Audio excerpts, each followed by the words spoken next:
If keeping the marital residence is something that's extremely important to you, I'm going to lay out the 3 ways that you can buy your spouse out of the marital residence if you're going through a divorce, right? So it's very important that anytime you have a home and you want to keep it throughout the divorce process, you have to think about it from an equitable perspective because that's how the court's going to approach it. Now, if your home is worth, let's say, $200,000 and you have a mortgage that's only $100,000, well, if you went out and sold that house, you'd have to pay off the mortgage, but you'd be left over with approximately 100 grand. Again, we're using simple math here.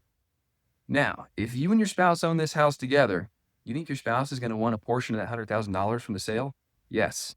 And most courts, assuming that this is a normal divorce case, there's not crazy facts at play, are going to want to award both spouses roughly an equal, now it's not necessarily equal, it's equitable, but approximately an equal value of the proceeds from that home. So how do you buy out your spouse so that you can keep the marital residence? Well, there's 3 main ways, right? One is you can go out and refinance the home to pull cash out of the equity to pay off your spouse. That's option number one, a cash out refinance to pay off your spouse.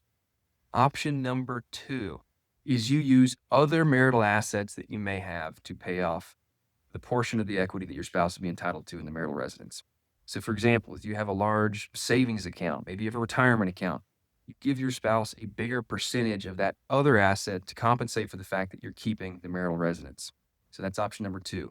Now, option number three applies if you guys just bought this house and y'all used a mortgage and you didn't put a whole lot of money down, there might not be much equity in the house, right? For example, let's say you purchased a house last year for 300 grand and you got a mortgage for 300 grand and you haven't brought the principal down a whole lot over the course of a year.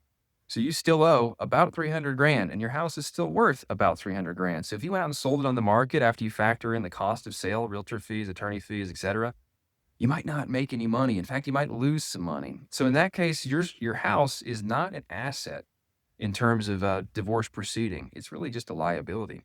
So in that case, you may be able to have the spouse transfer their interest to you and not compensate them anything for that.